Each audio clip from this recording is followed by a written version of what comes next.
bien des années, je faisais une longue course à pied sur des hauteurs absolument inconnues des touristes, dans cette très vieille région des Alpes qui pénètre en Provence.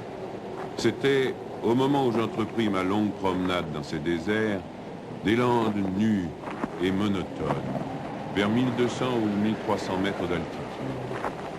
Il n'y poussait que des lavandes sauvages. Je traversais ce pays dans sa plus grande largeur et après 3 jours de marche, je me trouvais dans une désolation sans exemple. Je campais à côté d'un squelette de village abandonné. Je n'avais plus d'eau depuis la veille et il me fallait en trouver.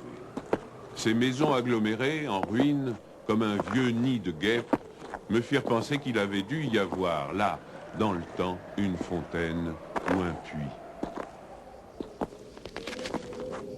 Il y avait bien une fontaine, mais sèche.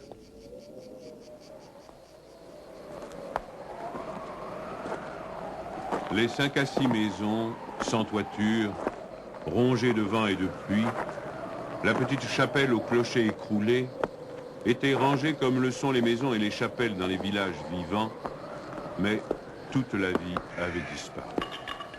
C'était un beau jour de juin, avec un grand soleil, mais sur ces terres sans abri et hautes dans le ciel, le vent soufflait avec une brutalité insupportable.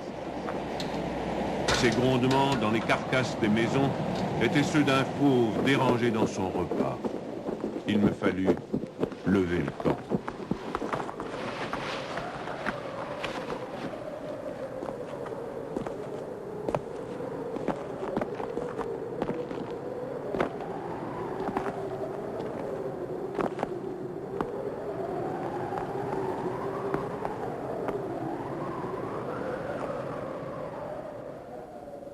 À 5 heures de marche de là, je n'avais toujours pas trouvé d'eau et rien ne pouvait me donner l'espoir d'en trouver.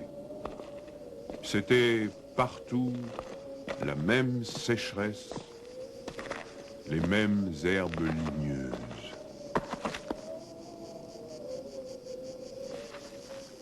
Il me sembla apercevoir, dans le lointain, une petite silhouette noire, debout. Je la pris pour le tronc d'un arbre solitaire. À tout hasard, je me dirigeai vers elle.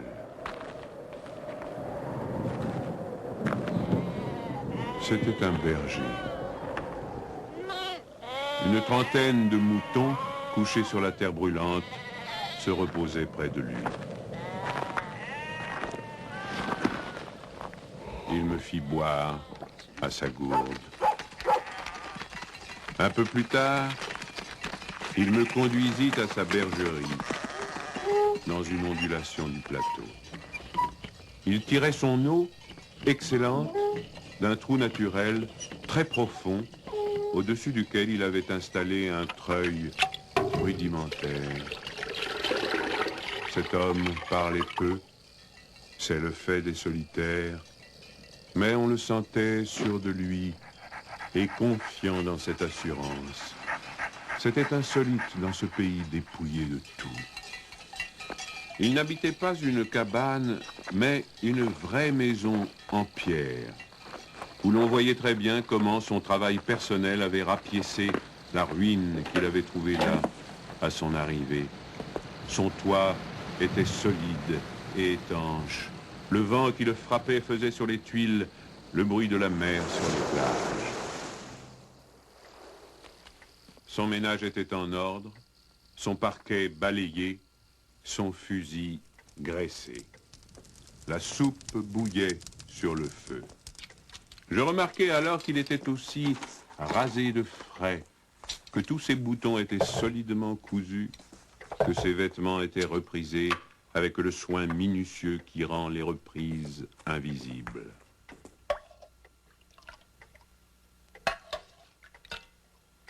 Il me fit partager sa soupe.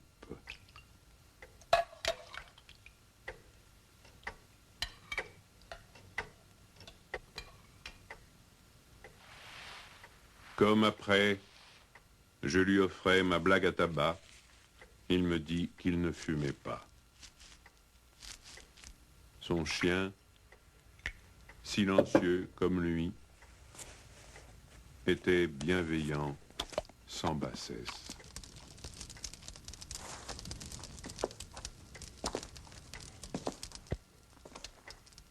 Il avait été entendu que je passerais la nuit là, le village le plus proche étant encore à plus d'une journée et demie de marche.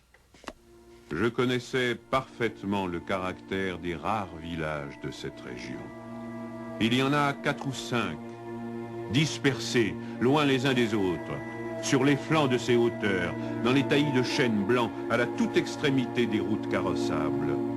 Ils sont habités par des bûcherons qui font du charbon de bois. Ce sont des endroits où l'on vit mal. Les familles, serrées les unes contre les autres, dans ce climat qui est d'une rudesse excessive, aussi bien l'été que l'hiver, exaspèrent leur égoïsme en vase clos. L'ambition irraisonnée s'y démesure. Dans le désir continu de s'échapper de cet endroit, les hommes vont porter leur charbon à la ville, puis retournent. Les plus solides qualités craquent sous cette perpétuelle douche écossaise. Les femmes mijotent des rancœurs. Il y a concurrence sur tout, aussi bien pour la vente du charbon de bois que pour le banc à l'église, pour les vertus qui se combattent entre elles, pour les vices qui se combattent entre eux, et pour la mêlée générale des vices et des vertus, sans repos. Par là-dessus, le vent également sans repos irrite les nerfs. Il y a des épidémies de suicide et de nombreux cas de folie, presque toujours meurtrières.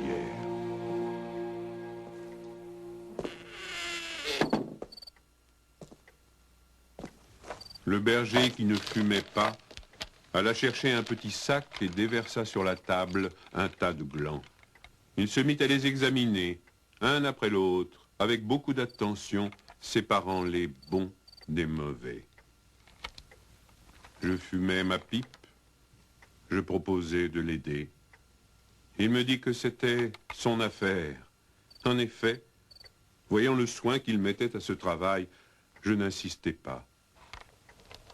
Ce fut toute notre conversation. Quand il eut du côté des bons un tas de glands assez gros, il les compta par paquet de 10. Ce faisant, il éliminait encore les petits fruits ou ceux qui étaient légèrement fendillés, car il les examinait de fort près. Quand il eut ainsi devant lui 100 glands parfaits, il s'arrêta et nous allâmes nous coucher. La société de cet homme donnait la paix. Je lui demandai le lendemain la permission de me reposer tout le jour chez lui. Il le trouva tout naturel, ou plus exactement, il me donna l'impression que rien ne pouvait le déranger. Ce repos ne m'était pas absolument obligatoire, mais j'étais intrigué et je voulais en savoir plus. Il fit sortir son troupeau et le mena à la pâture. Avant de partir, il trempa dans un seau d'eau le petit sac où il avait mis les glands soigneusement choisis et comptés. Je remarquai qu'en guise de bâton, il emportait une tringle de fer grosse comme le pouce et longue d'environ 1,50 m.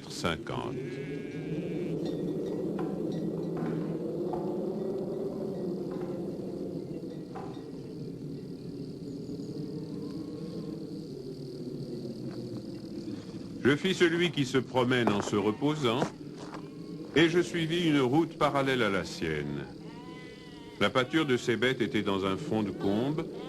Il laissa le petit troupeau à la garde du chien et monta vers l'endroit où je me tenais. J'eus peur qu'il vînt pour me reprocher mon indiscrétion, mais pas du tout. C'était sa route, et il m'invita à l'accompagner si je n'avais rien de mieux à faire. Il allait à 200 mètres de là, sur la hauteur. Arrivé à l'endroit où il désirait aller, il se mit à planter sa tringle de fer dans la terre. Il faisait ainsi un trou dans lequel il mettait un gland, puis il rebouchait le trou. Il plantait des chênes. Je lui demandai si la terre lui appartenait. Il me répondit que non. Savait-il à qui elle était? Il ne savait pas. Il supposait que c'était une terre communale ou peut-être était-elle la propriété de gens qui ne s'en souciaient pas. Lui ne se souciait pas de connaître les propriétaires. Il planta ainsi ses sanglants avec un soin extrême.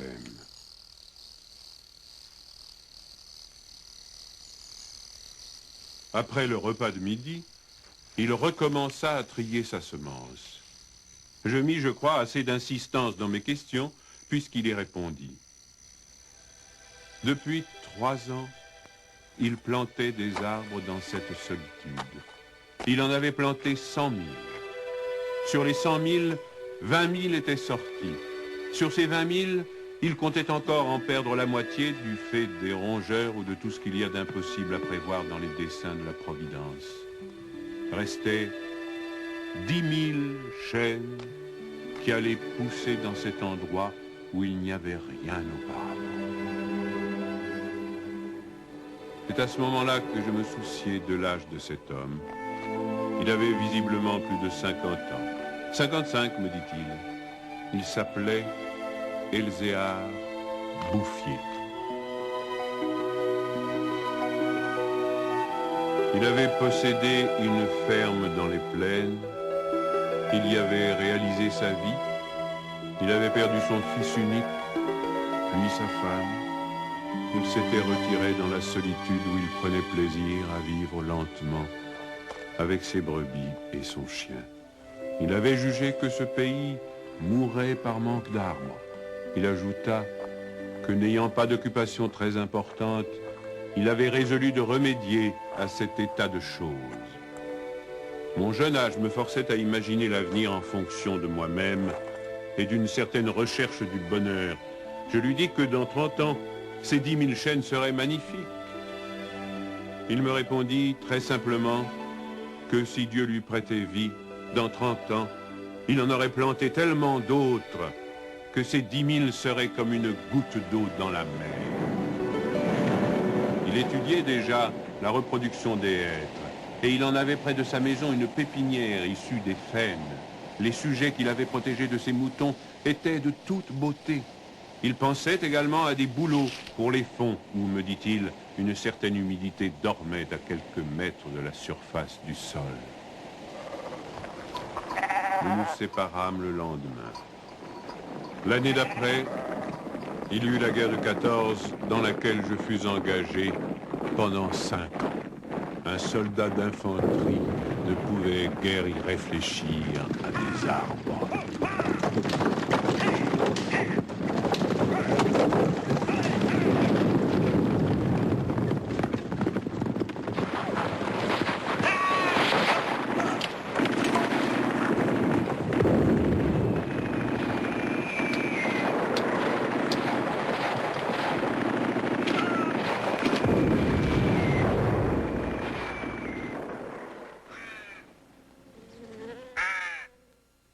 Sorti de la guerre, je me trouvais à la tête d'une prime de démobilisation minuscule, mais avec le grand désir de respirer un peu d'air pur. C'est sans idée préconçue, sauf celle-là, que je repris le chemin de ces contrées désertes. Le pays n'avait pas changé. Toutefois, au-delà du village mort, j'aperçus dans le lointain une sorte de brouillard gris qui recouvrait les hauteurs comme un tapis. Depuis la veille, je m'étais remis à penser à ce berger planteur d'arbres. 10 000 chênes, me disais-je, occupent vraiment un très large espace. J'avais vu mourir trop de monde pendant 5 ans pour ne pas imaginer facilement la mort d'Elzéar Bouffier. D'autant que, lorsqu'on en a 20, on considère les hommes de 50 comme des vieillards à qui il ne reste plus qu'à mourir.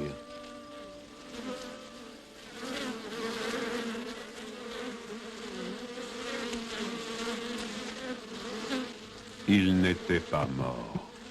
Il avait changé de métier. Il ne possédait plus que 4 brebis, mais par contre, une centaine de ruches. Il s'était débarrassé des moutons qui mettaient en péril ses plantations d'arbres. Il ne s'était pas du tout soucié de la guerre. Il avait imperturbablement continué à planter. Les chênes de 1910 avaient alors 10 ans et étaient plus hauts que moi et que lui. Le spectacle était impressionnant. J'étais littéralement privé de parole. Et comme lui ne parlait pas, nous passâmes tout le jour en silence à nous promener dans sa forêt. Elle avait en 3 tronçons 11 kilomètres de long et 3 kilomètres dans sa plus grande largeur. Quand on se souvenait que tout était sorti des mains et de l'âme de cet homme, sans moyens techniques, on comprenait que les hommes pourraient être aussi efficaces que Dieu dans d'autres domaines que la destruction. Il avait suivi son idée. Et les hêtres qui m'arrivaient aux épaules, répandus à perte de vue, en témoignaient. Les chênes étaient drus et avaient dépassé l'âge où ils étaient à la merci des rongeurs. Quant au dessein de la Providence elle-même, pour détruire l'œuvre créée, il lui faudrait avoir désormais recours au cyclone. Il me montra d'admirables bosquets de bouleaux qui dataient de 5 ans, c'est-à-dire de 1915, de l'époque où je combattais à Verdun. Il leur avait fait occuper tous les fonds où ils soupçonnaient, avec juste raison, qu'il y avait de l'humidité presque à fleur de terre. Ils étaient tendres comme des adolescents et très décidés. La création avait l'air d'ailleurs de s'opérer en chaîne. Il ne s'en souciait pas. Il poursuivait obstinément sa tâche, très simple. Mais, en redescendant par le village, je vis couler de l'eau dans des ruisseaux qui, de mémoire d'homme, avaient toujours été à sec. C'était la plus formidable opération de réaction qu'il m'ait été donné de voir. Ces ruisseaux secs avaient jadis porté de l'eau dans des temps très anciens. Certains de ces villages tristes dont j'ai parlé au début de mon récit s'étaient construits sur les emplacements d'anciens villages gallo-romains dont il restait encore des traces, dans lesquels les archéologues avaient fouillé et ils avaient trouvé des hameçons à des endroits où, au XXe siècle, on était obligé d'avoir recours à des citernes pour avoir un peu d'eau. Le vent aussi dispersait certaines graines. En même temps que l'eau réapparut, réapparaissaient les saules, les osiers, les prés, les jardins, les fleurs et une certaine façon de vivre. Mais la transformation s'opérait si lentement qu'elle entrait dans l'habitude sans provoquer d'étonnement. Les chasseurs qui montaient dans les solitudes à la poursuite des lièvres ou des sangliers avaient bien constaté le foisonnement des petits arbres, mais ils l'avaient mis sur le compte des malices naturelles de la terre. C'est pourquoi personne ne touchait à l'œuvre de cet homme. Si on l'avait soupçonné, on l'aurait contrarié. Il était insoupçonnable. Qui aurait pu l'imaginer? Dans les villages et les administrations, une telle obstination dans la générosité la plus magnifique.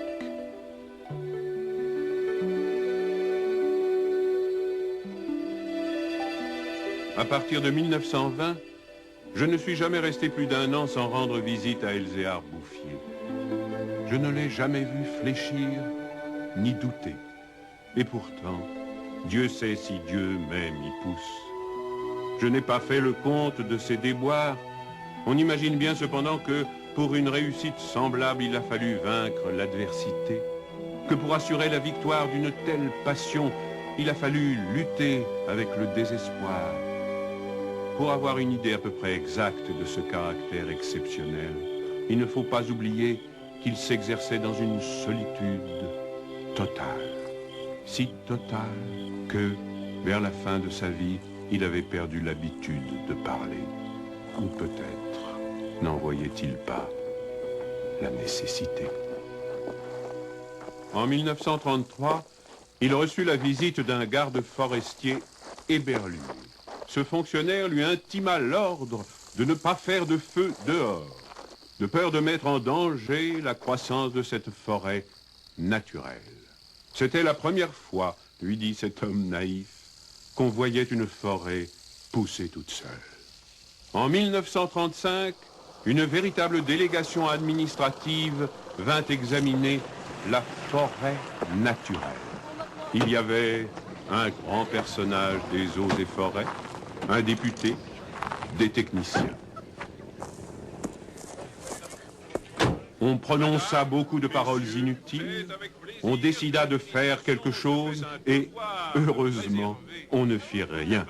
Sinon, la seule chose utile, mettre la forêt sous la sauvegarde de l'État et interdire qu'on vienne y charbonner. Car il était impossible de n'être pas subjugué par la beauté de ces jeunes arbres en pleine santé. Et elle exerça son pouvoir de séduction sur le député lui-même.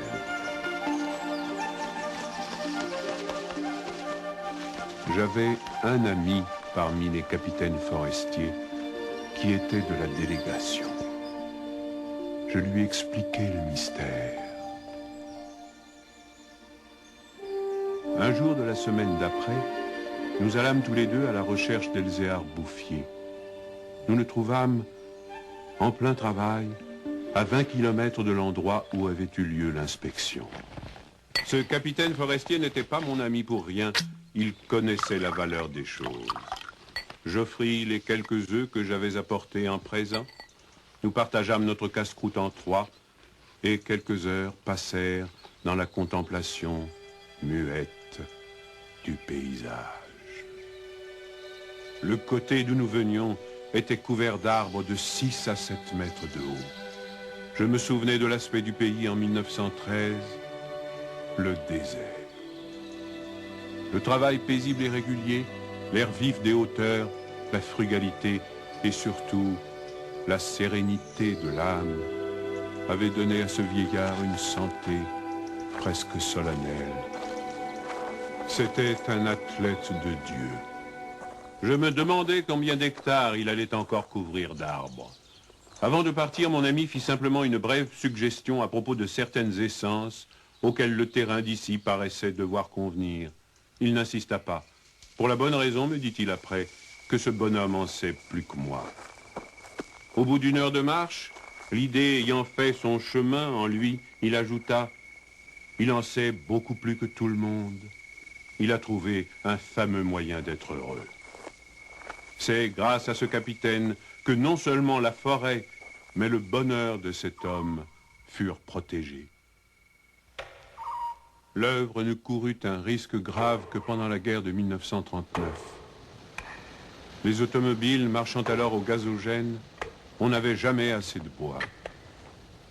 On commença à faire des coupes dans les chênes de 1910, mais ces quartiers sont si loin de tout réseau routier que l'entreprise se révéla très mauvaise au point de vue financier.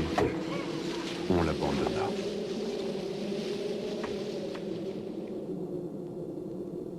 Le berger n'avait rien vu. Il était à 30 km de là, continuant paisiblement sa besogne, ignorant la guerre de 39, comme il avait ignoré la guerre de 14. J'ai vu Elzéar Bouffier pour la dernière fois en juin 1945. Il avait alors 87 ans. J'avais donc repris la route du désert, mais maintenant, malgré le délabrement dans lequel la guerre avait laissé ce pays, il y avait un car qui faisait le service entre la vallée de la Durance et la montagne.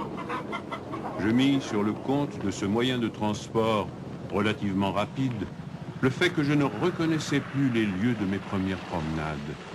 J'eus besoin d'un nom de village pour conclure que j'étais bien cependant dans cette région jadis en ruine et désolée.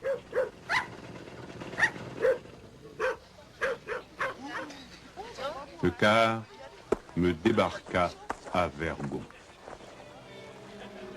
En 1913, ce hameau de 10 à 12 maisons avait 3 habitants. Ils étaient sauvages, se détestaient, vivaient de chasse aux pièges. Leurs conditions étaient sans espoir. Tout était changé. L'air lui-même. Au lieu des bourrasques sèches et brutales qui m'accueillaient jadis, soufflait une brise souple, chargée d'odeurs. Un bruit semblable à celui de l'eau venait des hauteurs, C'était celui du vent dans les forêts. Enfin, chose plus étonnante, j'entendis le vrai bruit de l'eau coulant dans un bassin. Je vis qu'on avait fait une fontaine, qu'elle était abondante, et ce qui me toucha le plus, on avait planté près d'elle un tilleul, symbole incontestable d'une résurrection.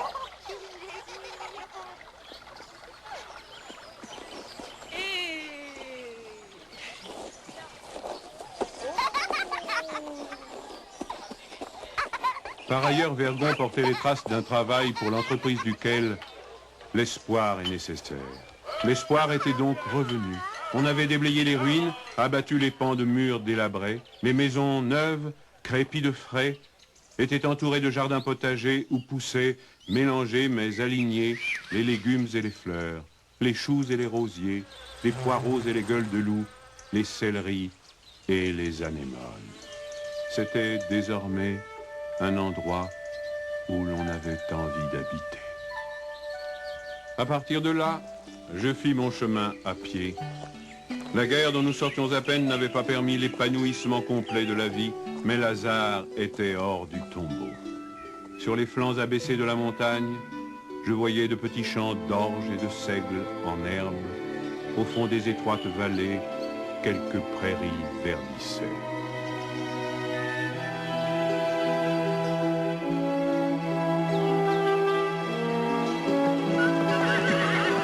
Il n'a fallu que les 8 ans qui nous séparent de cette époque pour que tout le pays resplendisse de santé et d'aisance. Sur l'emplacement des ruines que j'avais vues en 1913, s'élèvent maintenant des fermes propres, bien crépies, qui dénotent une vie heureuse et confortable.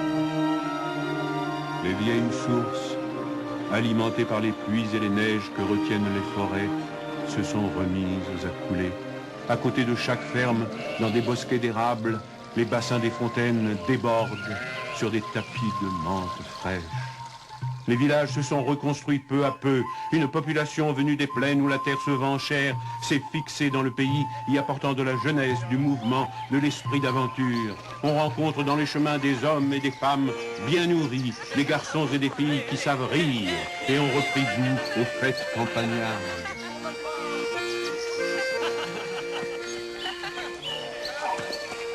Si on compte l'ancienne population, méconnaissable depuis qu'elle vit avec douceur, et les nouveaux venus, plus de 10 000 personnes doivent leur bonheur à Elzéar Bouffier.